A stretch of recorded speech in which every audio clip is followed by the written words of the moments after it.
Hey, ladies and gentlemen, welcome back here. We have 3 more sets, actually. I almost said 2 to finish off the day.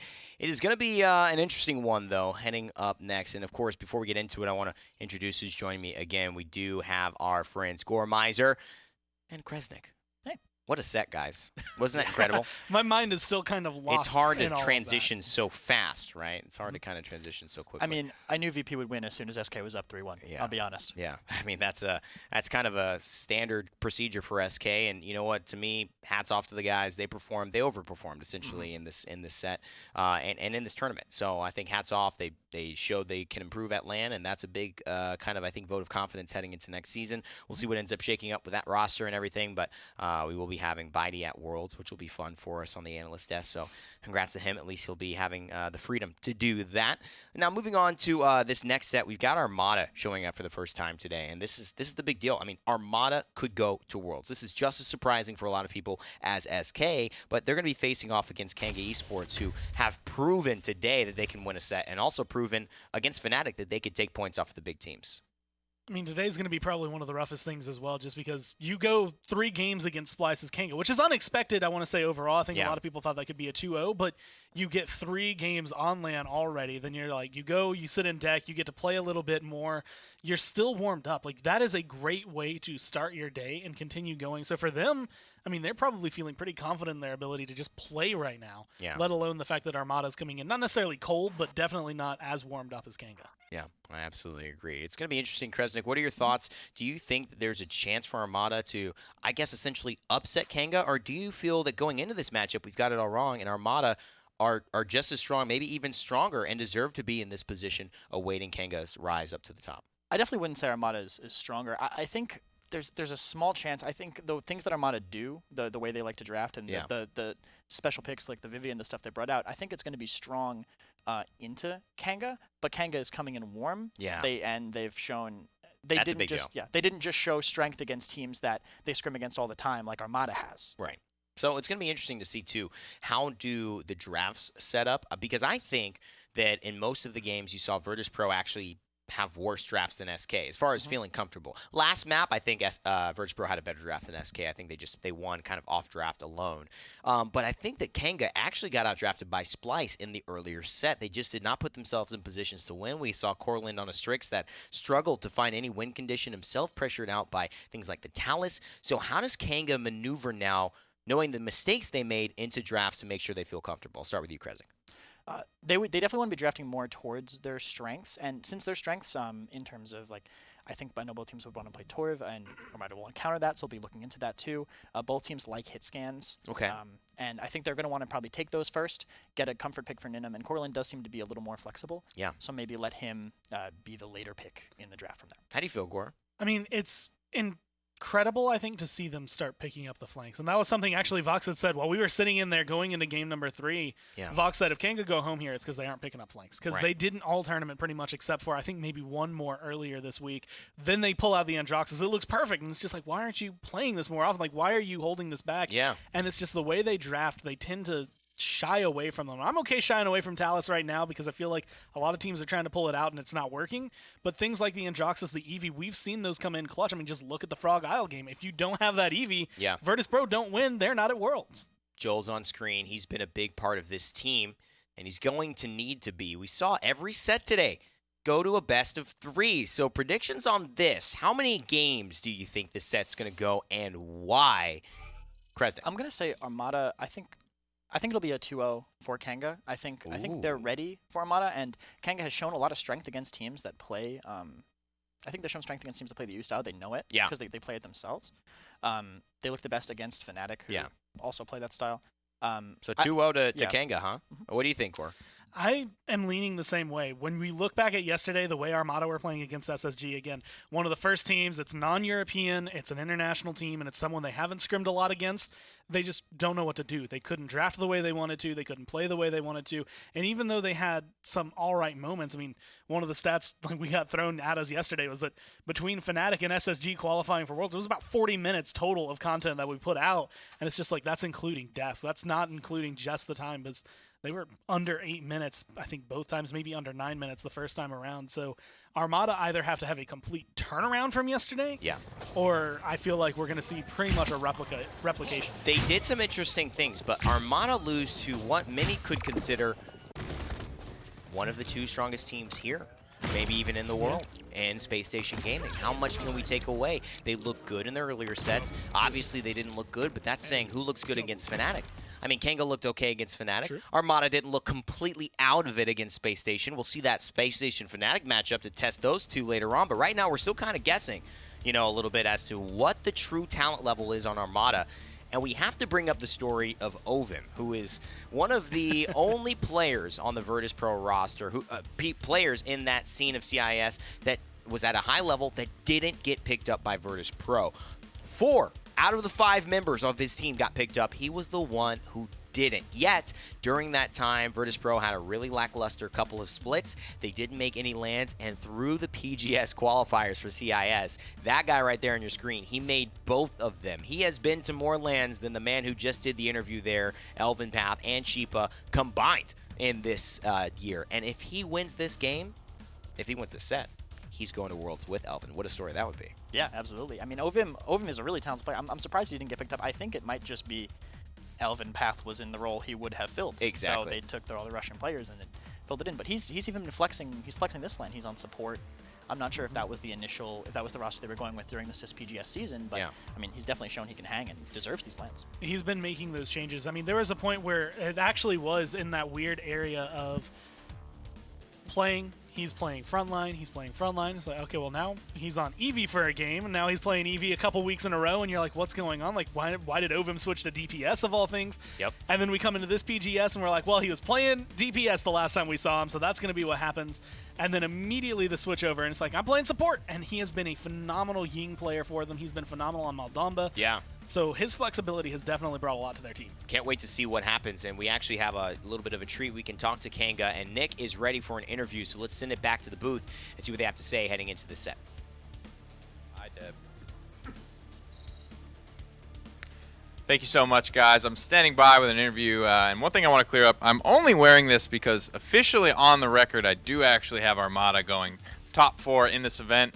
I didn't even have you guys making it this far, but I have to say you surprised even me. Are you surpassing your own expectations at this point, or were you expecting to go top 4 here? No, we're definitely expecting it. When you get the combination of practice, preparation, boot camp, plus our full roster that we want to play with here, then we win. I want to talk a little bit about this boot camp, because boot camping is something that's been super critical, I think, for you guys. How long did you actually come here to prepare and actually boot camp for this particular event?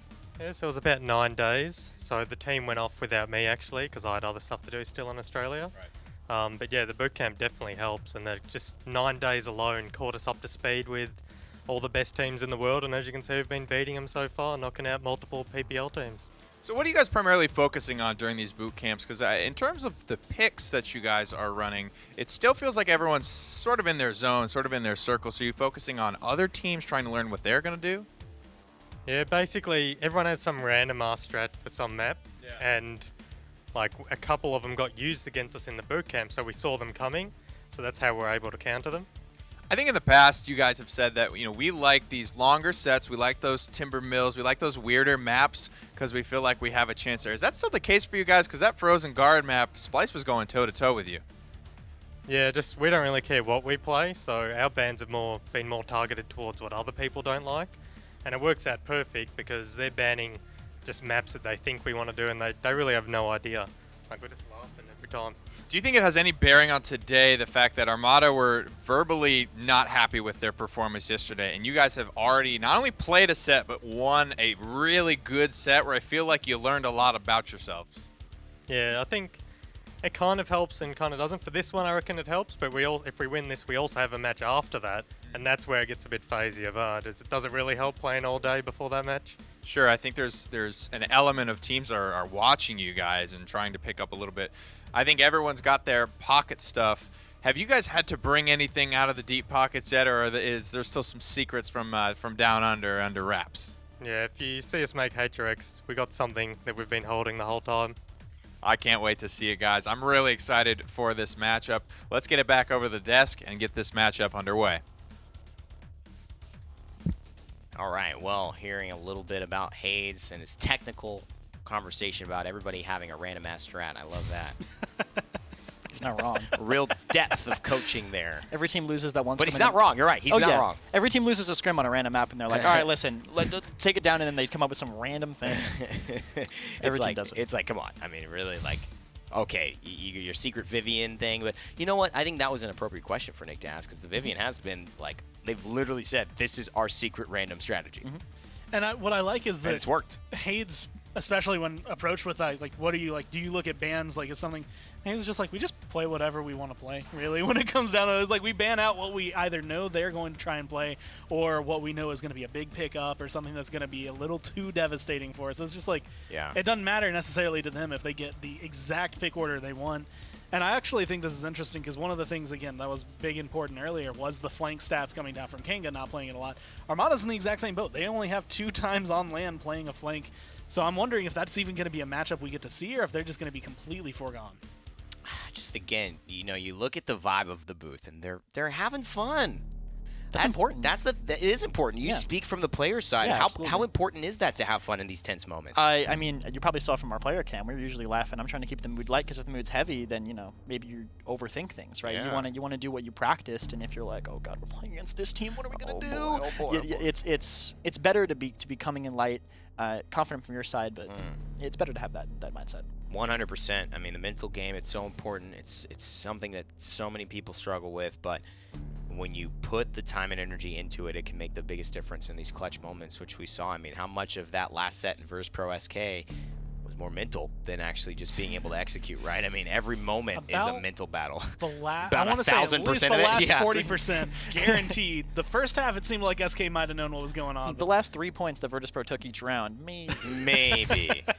Well, here's the interesting thing. We are finally in the picks and bans for this set, and it's Makoa, and it is a Inara. Armada saw the way that Makoa got given to Os Rhino a little bit on that Stone Keep map in the best of 3 for Splice, and that thing was, wow, when you paired that with the Ying, you paired that with the, it was so hard to deal with. his low ground to high ground hooks were so good, and Oh my that's God, it's not yes. easy anymore after the change to the hook hitbox. Yes. Sometimes you just pray. You're just like, it should hit someone. I don't know. This is exactly actually what I said that I felt they should have done, and it's basically ban the Makoa and give them the Khan, because what they did was they didn't ban either. They banned the Willow, and they said, okay, you get Makoa, we'll get Khan something. But Khan is not, I mean, I know he's a power tank, I know we talk about that, but in my opinion, he's a step below Makoa. And in my opinion, he also has to have the right comp to be that kind of powering tank. I think a lot of that falls onto the players as well. Like, I think that if you give it to the right team, Khan can probably have a very similar impact as Makoa, but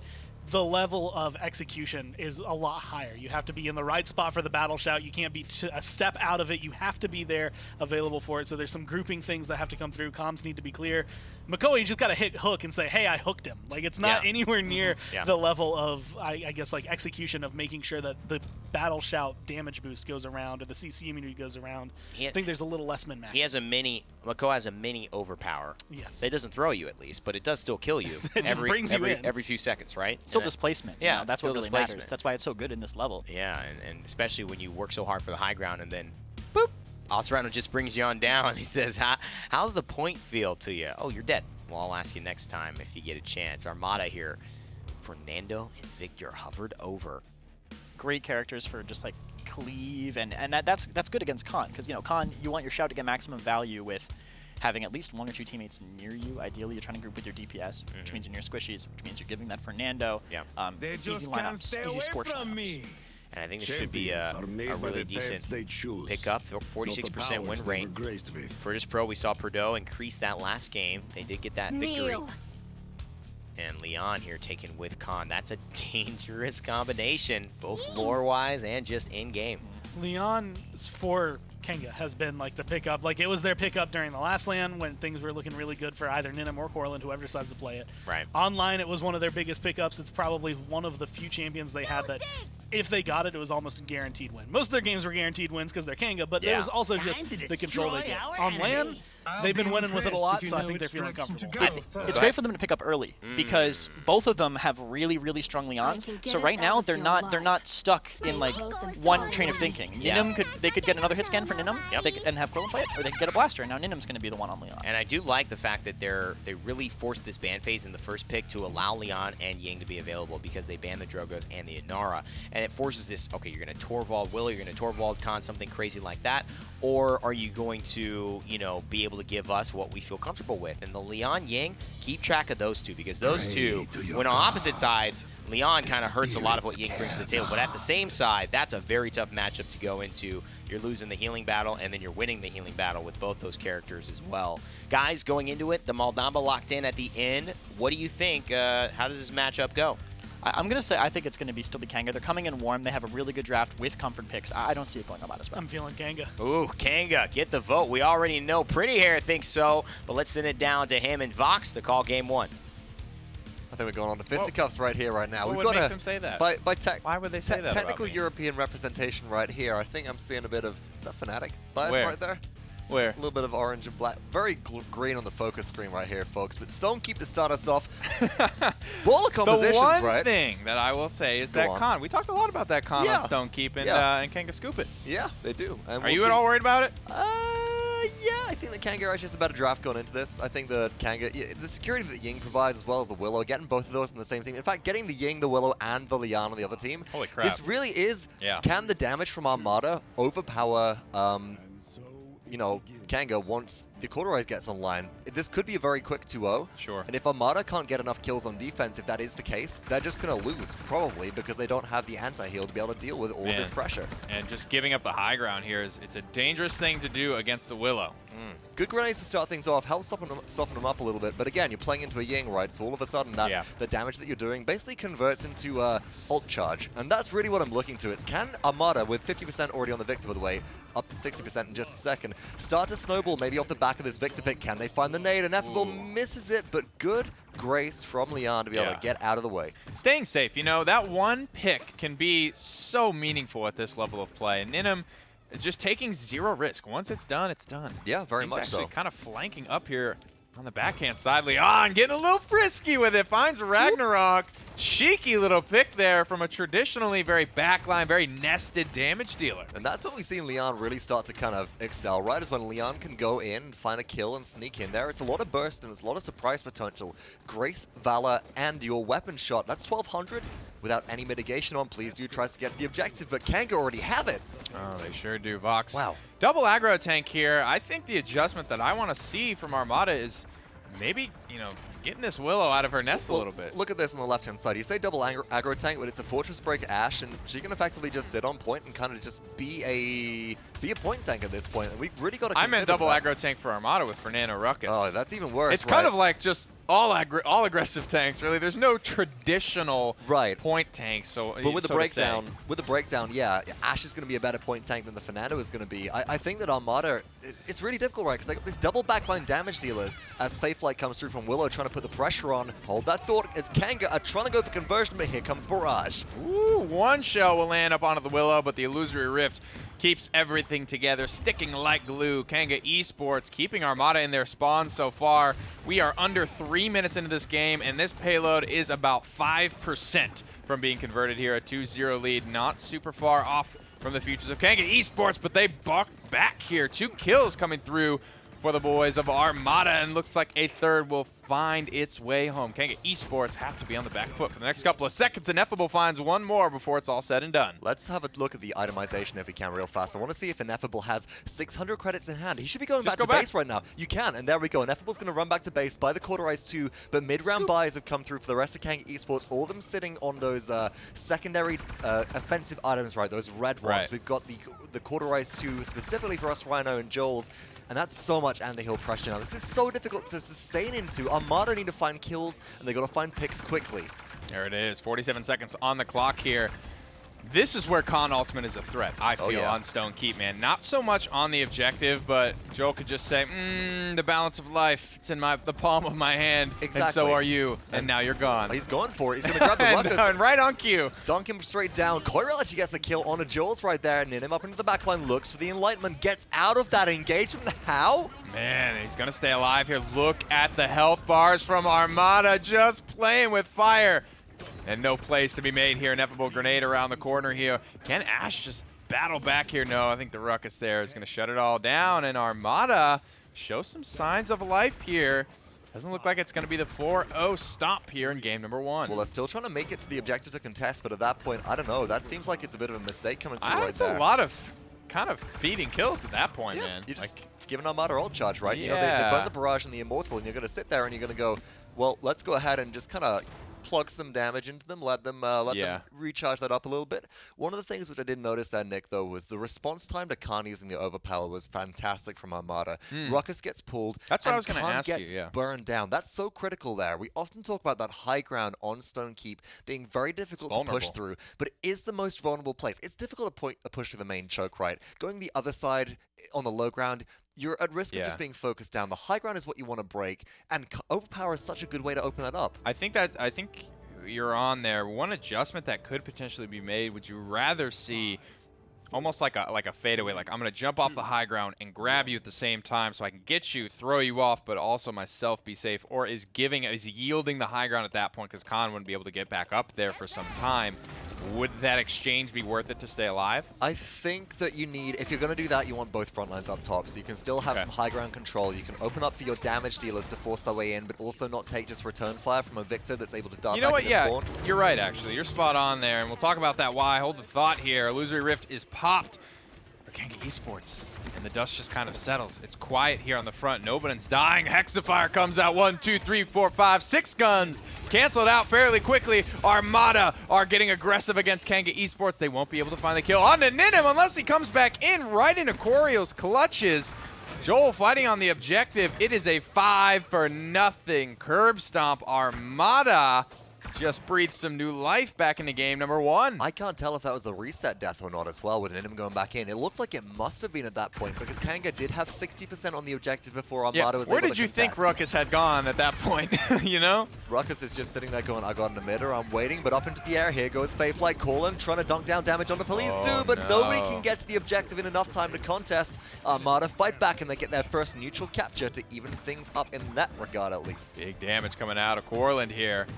Kanga Esports on the back foot. For now, they will have to hold the defense.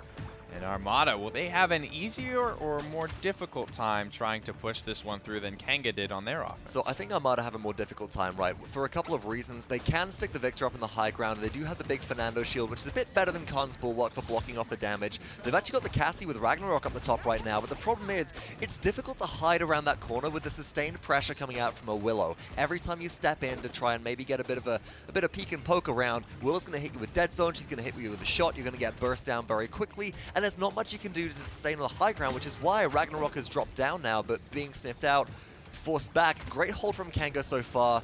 They're looking for an opening pick though. Ineffable, I think that was probably the call for a mid-round buy. Ineffable and Coriel will fall down. Ragnarok will as well. Ragnarok been pretty critical on the Cassie so far.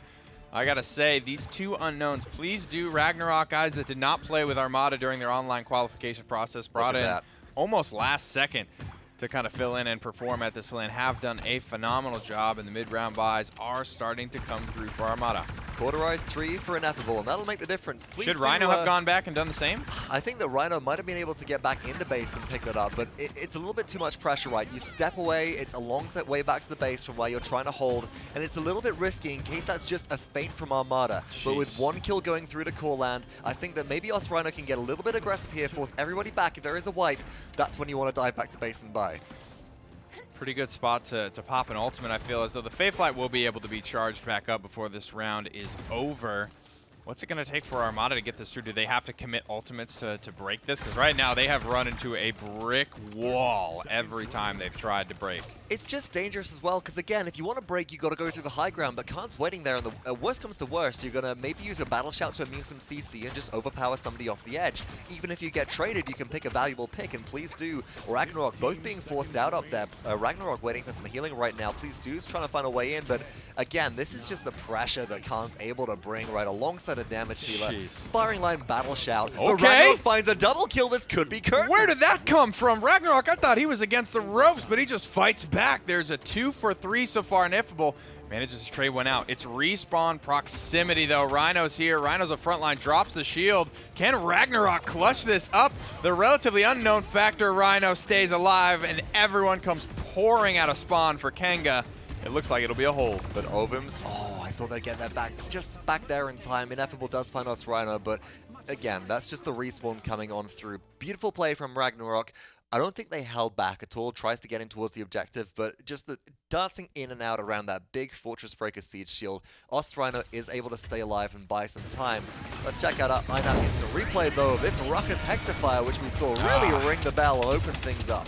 That's really it, man. He just got a little bit too much damage there off on Rhino. Honestly, pretty good amount of damage there on Ninim as well, or Ninim probably could have just circumvented that ruck. I would have stayed away from the ruckus, bar none. I think he could have maybe had some success on a little flanky do here or there, but that is neither here nor there. We're going into round number 3 here. 1-6 for Please Do on the front line, but everyone else on Armada is frankly having a pretty decent slash line for themselves. Yeah, Ovim's not died at all actually so far, which is really the remarkable thing. Coryell does go in and drop the Hexafire into an Enlightenment. Could have just bitten the dust there and does. He still eats. Cancels the Hexafire, thinks he's making a slick move. There's a double knockoff. Rhino seizes control of the high ground. Back for Kanga Esports. They will take the point, and they will move forward to zone. Ninim close, but no cigar. He stays alive as well. Man, remember when people were running full knockback Ash? What a time to be alive. That's the kind of vibe that I'm getting there, dude. Oh, God. Oh, if you go into Fish Market, if you got the right angle and you loaded up your kinetic burst beforehand and you just bash people all the way across the docks,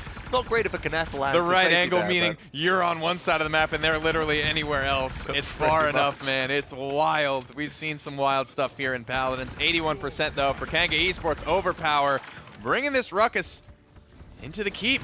Which way is this going to go, actually? I'm not so sure. Joel falling extremely low there, but he will be able to bail himself out. I think that even if they couldn't focus them down enough time, because that Ruckus does have a big tanky health pool to try and burn through. Yeah, that's a scary target to pick, dude. You got to remember that if you're removing all of that damage and all of that presence from the front line, that's just a good thing to have anyway to allow your team to contest. Oh, but yeah. Good grief. Commander's grab Something kill. about that, man. Something about a Commander's grab kill. It is a power play for sure, especially being 10% HP. Joel is out here, and he is looking to make the plays for sure. Kanga Esports, with a win here, will go to DreamHack. The World Championship is within arm's reach of both of these teams. Oh, look at this now, though. So Kanga, they're looking to get this push going through. They want the conversion. Armada have high ground control, though. They're pushing aggressively. They want to get a wipe here right now. Armada want to make sure that they can hold Kanga Esports back, because the last time that they got anywhere near that base, Kanga were doing a good job at trying to break it with things like the overpower. Being able to hold a little bit more aggressively gives Armada the advantage here, so they're buying time with that right now. Gotta get these ultimates recharged.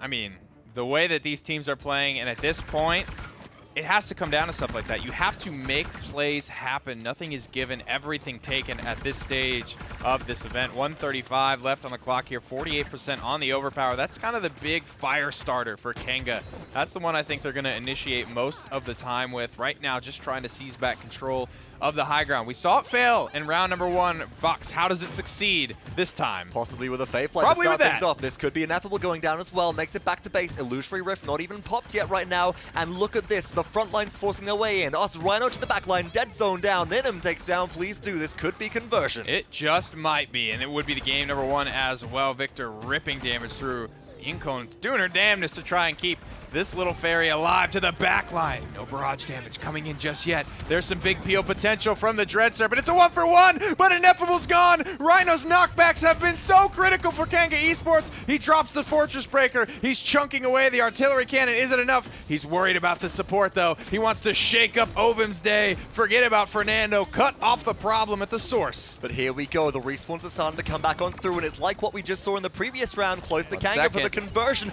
But the Siege Shield goes up. Us Rhino stays alive. Coriel is back on the respawn, but can they survive versus Ninem? Overpower's coming up. Oh my goodness, Vox. How does Kanga not win this one at this point? They have their strongest ultimate available, and it will be a victory for Australia, 1 win away from clinching their spot at DreamHack. This OCE team coming in with the bot potential in this game. All about those kinetic bursts. We saw 2 clutch moments that last game, Nick.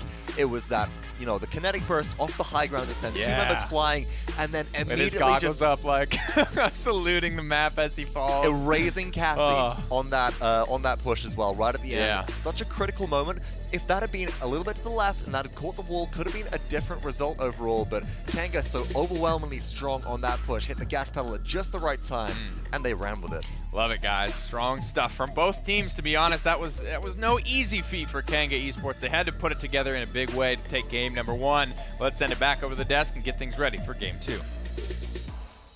Hey, guys. Thank you, Kanga's honorary coach and Vox. Kresnik, Gore, how do you guys feel about that performance? Because I tend to agree that Armada put up a fight. Absolutely. I think they were misplaying their comp a lot. We can get more into that later, but Kanga definitely looked strong. They saw what Armada was doing wrong, and they exploited it. They're just like, oh, you're not going to hold this area? Yeah. That's mine. Yeah. Ineffable was doing so much work to push back, and it kind of felt as though there were several moments where it was almost only him. Like, I was wondering when's Coriel going to show up, and there was a point where Coriel gets his Hexafire, and then, like, his health bar starts dropping, and he never cancels it, never tries to get out of it. It was like a full commit. But Ineffable, every single step of the way, is like, grenade, shots, headshots, I'm getting the kills. Yeah. He looked great. The rest of Armada needs to step up. Yeah, I agree. I mean, he was really good. I thought Ovum put in a pretty good performance as well. Yeah. He was very solid. But I think Ragnarok needed to have a standout game to win. And he had a good game. It wasn't a bad game. 85k damage. He's right where he needs to be as the Cassie. He nearly beats the game outside of Ninem and Corlin, but he needs to match or be better than Ninem and Corlin, I think, for Armada to have a chance at winning. I think the Leon didn't die enough. And I think if you reverse that Ragnarok score from 10 to 7 to 10 to 10 to 7, and you give Ninem a 7 and 11 instead of 11 and 7, I think it's a different ballgame. A lot about Kanga was relying on Ninem. There's actually in the second round, they ended up diving way too deep. And it was just, if Ninem stays alive through this push, then you're great. But if he falls, then every single push that you're trying to make on this round is going to fall apart. That's what ends up happening. Armada takes the point, almost convert that push as well, but it was just still, I guess, stealing themselves from Kanga to be able to kind of keep themselves up against Armada. So you talked about, let's break it down a little bit later. Now's the time. What do you think about Kanga misplaying that lineup there and why this was closer than you needed to be? I think they had a composition that had to keep high ground, 100%. Especially against Leon Willow. You know, like, look at this. This was when they tried to engage. This was when Coriel stayed way too deep with his Hexafire. Right. But this was the only mid they tried to take this high ground. Otherwise, they could just have control. Leon Willow shooting down at you, and Leon having that dash potential to just cross the entire map just like that. Right. There's too much value. And you have a comp with Fernando with the Scorch value down there. Your Ruckus can shoot down from the high ground. You can't just let Ninem sit there with Corlin and spam down and call your whole team. I mean, Leon's super strong on this map in general, I think, because the slide around these big, wide, open areas, it gets her to safety more so than a lot of other champions who are playing that damage role can do. Victor's got to hustle there. Willow, she's got a fade flight up, but sometimes gets exposed mid-air, so Leon just dashing out with Manifest Destiny coming into this meta. It's been interesting. Kanga's coach, Hades, looking real confident about his boys' performance, and now Armada, not so much, I think, joviality. Not as much smiles and laughter going around in the Armada room. That's true. I mean, a lot of that comes down to there was just so much control coming down from Kanga through that map. And it's one of those awkward areas where all you need, and as you can see, this map is Splitstone. No, it's not Frozen. Nope. It's going to be Jag. Well, according to Hades. Is this just a meme, or is he actually helping us out here? Well, we'll find out in 1 second. I think this is he is helping us out. Yeah. So this is their pick. They were second seed, as we can see here. I think this is good for them because they were kind of abusing, I felt, the tanks. of Armada, and Yeah. Jag is a map where you basically have a tank in a lane, and you have to bully out whether it's the sun side, which is the side with the waterfall, or the open side, which is the side with the Jaguar statue. You want to wrap through one of those sides and pressure their back line. They have to match your rotations. It's about how quickly your tank can see what lanes are open and take advantage of that. Wow, it's going to be an interesting task, especially since Please Do is one of those front lines, and he is a sub for this team through this tournament. Not saying that he's not performing great, because Armada obviously are here. They've got a chance to go to Worlds, but it's a task that obviously you would like coordination with, practice, reps, something Kanga obviously won as well, and they're only getting them while they're here in North America against teams of this type of caliber, of this ilk. And so far, they've done a fantastic job adapting quickly. That's Chronix right there. He's got some of the best plays that I remember casting in my history for Paladins. And I think right here you see Armada trying to make some of those plays themselves. They're going to have to do it if they want to keep in this set. Oh, absolutely. Their DPS are going to have to. Well, Ineffable showed up a lot. Right. Ragnarok is going to really have to show himself here, and they're going to have to show a lot of coordination, a lot of sync. It's a lot about figuring out what side they're coming from, finding wherever they have people maybe staggering behind, and catching those rotates. I like the Makoa ban, Armada with the Torval ban here. It's big for Kanga, like I mentioned. They love it. I'm sure they've heard through the grapevine from other teams. Yeah, I've seen it as well. I mean, you will see Joel's willing to pilot that, and Gore, you know, Leon Ying, I mentioned it. It did end up winning. I'm starting to see this trend of those two being really deadly if you can get them together. I mean, Leon is probably one of the targets that you always want to be able to grab, because Willow right now I feel like is having very mixed results depending on the map that you go on, especially who you end up against. Yeah. Death and Tax's 90% anti-heal plus Ying's Illusory Rift. Like, once you get that amount of healing on your side, that amount of anti-heal on the other side, like, they have almost nothing you can do in the first round against your team. They have no healing that they're going to be able to actually put out to match yours, and they have no way to keep up in those numbers. So here we are. Fernando, Khan still available. They're going to ban the Khan. They will give up the Inara. Which is, it's kind of big on this map, actually. Yeah. Inara, her ability to, you can wall off any of the lines. If they pick to come from the sun side, you can just wall that off from there. If they try to come from the open side, there's a weird lineup you can do where if you like jump against the wall and drop the wall, it perfectly blocks the entrance to the side room right next to point. A lot of value. What about Leon Ying early? Do Kanga really prioritize that much? I mean, do you have to take Fernando here, guys? I mean, Leon in this spot actually has a 100% win rate when she gets picked right here. Wow. Thanks to Vox's stats, I can actually kind of break down, but it's one of those areas, if you are able to pick it up, I mean, especially for a team like Kanga, that has a big impact, but Ying has been such a big game changer, specifically for Armada. Ovim's Ying is ridiculous, even compared to some of the best Yings we've had here at LAN. This is 2 games in a row, if Ying gets locked in, where Armada haven't gotten the Ying. But they will get the Leon. This is something that I think they should take now. I think they will take now. And I think, who do you pair it with and why? I would say you probably would take. Yeah, I was gonna say Ruckus is really good into the squishy backline DPS or the flankers. Right. They didn't take Leon, so all that's left is Cassie Victor for the mid-range DPS. Victor is not great on this map, especially the mid-fight. Right. He's really good. He's pretty good on the push. Defend, yeah. But on the mid-fight itself, he's not as good. That's why they're probably taking the Cassie now over him to deny that. I think they didn't take Leon early because she's only really good if you're playing over by the open side with the Jaguar statue, and that kind of locks them into a play style maybe they didn't want to lock them into a style like that early. Cassie's more flexible. Right, yeah, Cassie definitely still brings some anti-heal. Not the same thing, though, and Leon, a really good counter to the Ying. One of the reasons why I like to see them go together.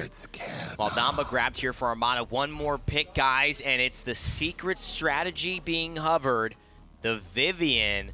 Will this be Ineffable showing up? And it will, bursting through those shields. I mean, this is where they like to kind of keep it. Gonna be good against the Fernando. Not necessarily much against the Fortress Breaker Ashe, but in terms of control that you get on the point. This is actually something we saw just yesterday. When you can get a Vivian on the point, Sentinels popped, it's just going to be free reign. It is a single-person war zone when it comes down to that. That's going to be Kanga dipping into the pocket for Androxus again. I mean, you know, I like the Andro because you can get first shot if you have a good scout going. You can know exactly where they're at. but it is hard into the Vivian shield because he's one and done kind of and wants to get in, get out, get his kill. And the Vivian shield definitely throws off his time to kill there. Oh yeah, absolutely, especially because it blocks the head, and that's like That's the big that's one. the Androxus burst. You know, Yeah. it's headshots. Heads will roll. Having 8 shots Not toes will roll, right? No, not toes will roll. Yeah. Is that what they're reworking it to? I'm not leaking anything. Okay, I mean that's good for my aim. That's perfect for me, honestly. But I like that they did it with the Ashe Androxus. They can use the Ashe, maybe not run Fortress Breaker to mitigate the Sapper rounds value. Maybe run Battering Ram.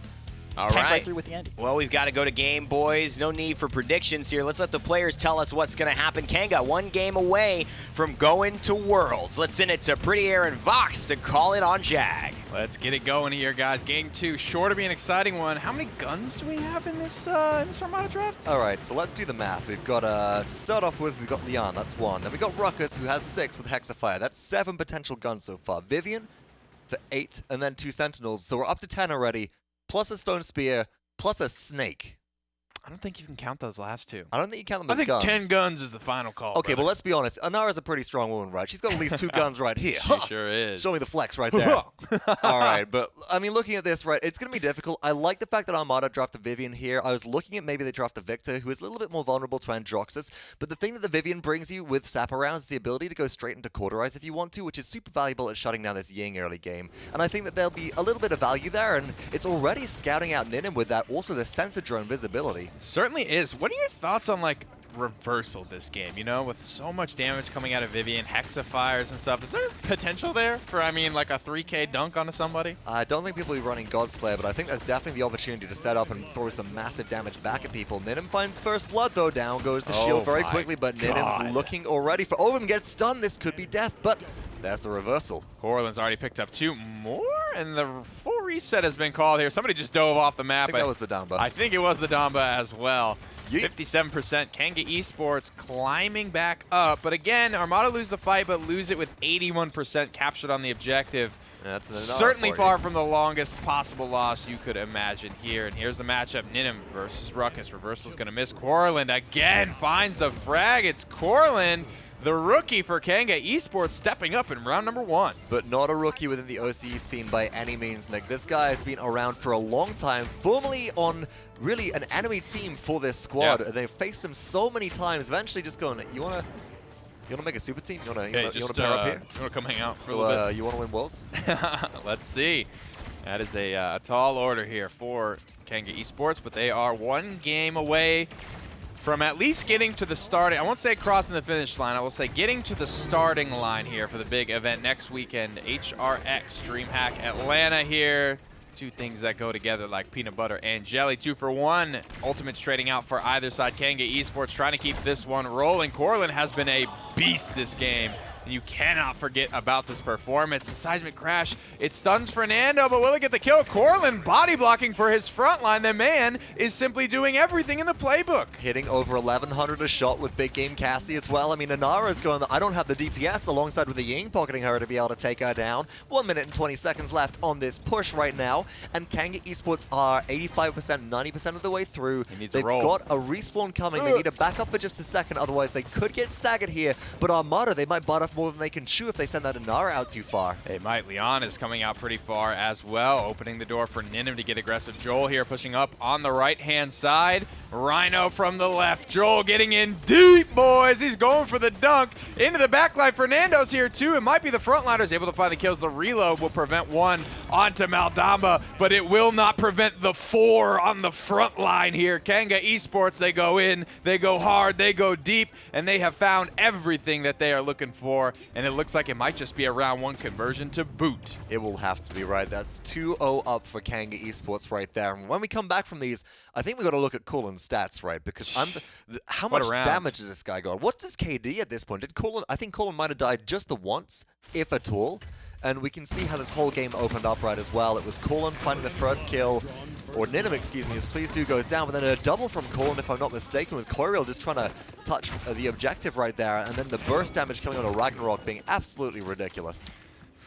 I mean, what are your thoughts on big game Cassie into Ruckus? I mean, she comes with kinetics, so she's always building Wrecker. It's not, Ruckus isn't the highest HP tank, but he still has a lot of HP, and the rest of it's shielding, and she's building Wrecker. I mean, it feels like the perfect answer. 7-0-6, by the way, on Corland right now, and I like it, right? I feel like, by the way, it's Ruckus and Torvald are the two easiest champions to hit with your disengage, and I can at least throw up a wall, right? But these two, they're just suckers for it. You land that disengage shot with them, you're just going to end up swinging. The only thing which is a bigger target, I think, at this point is an Ancient Rage Makoa, and that's just a more delectable one, but still, they have at least some fight potential against you. This Ruckus just melts, but Minim goes in from behind, lands the punch, gets the double kill. The carnage, I mean, the pressure from Kanga Esports is splitting Anara away from the rest of her team. There's just no help. Please Do is all on his own. Comeback mechanic is enabled for Armada, but they have not been able to get a shred of capture going for themselves. 57-11 reads the scoreboard.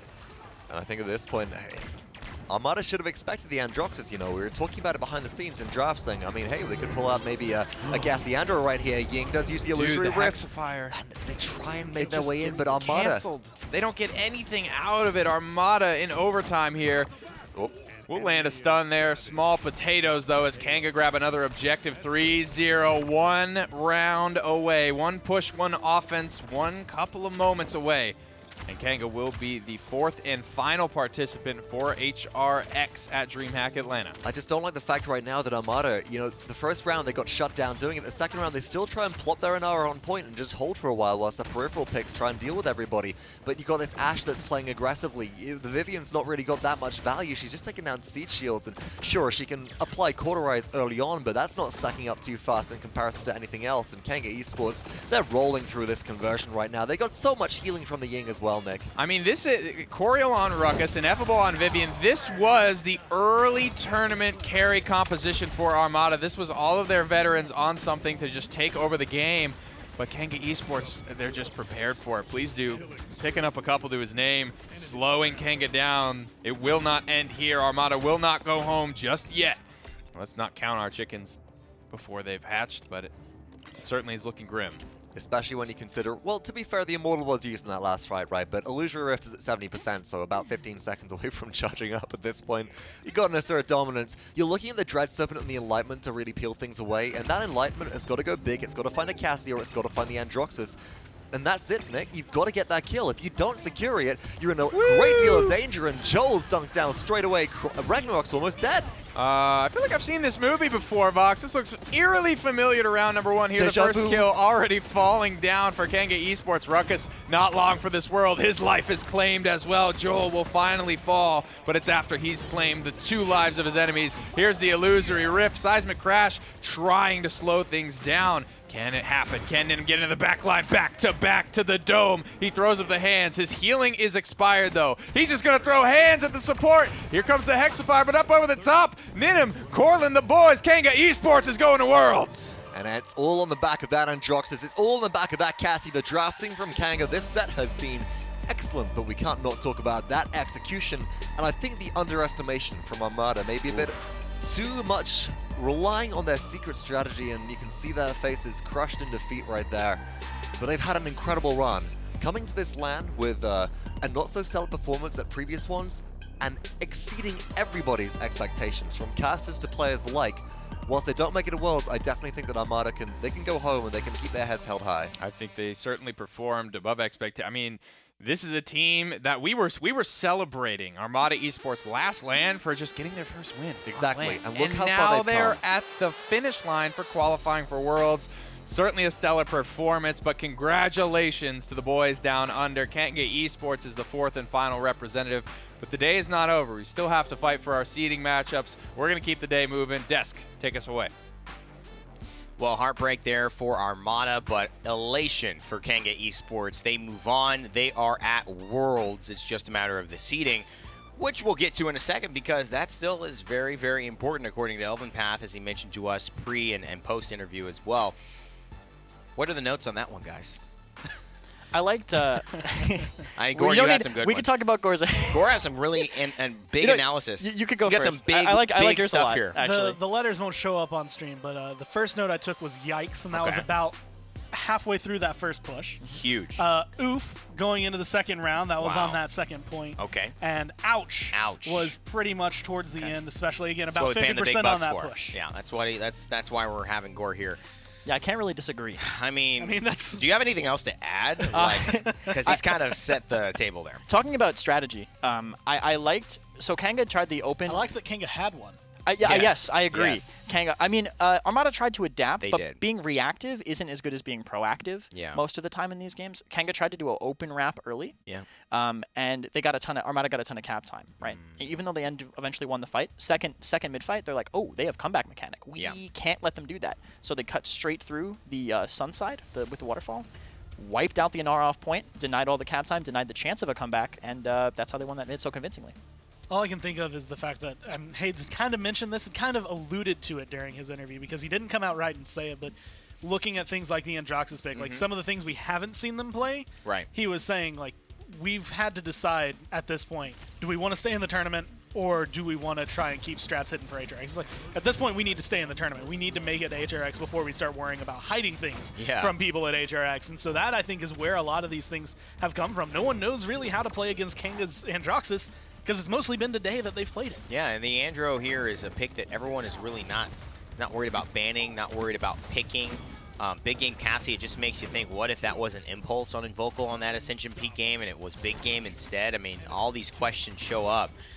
And, you know, I think it's just showing the value of what Armada have brought to actually have a nice match in game one, but it's then showing the veteranship, I think the ability to be a team not ready in the future, because I think that's Armada, but right now to contend at Worlds against some of these top dogs who are waiting for them, and Kanga Esports certainly is that.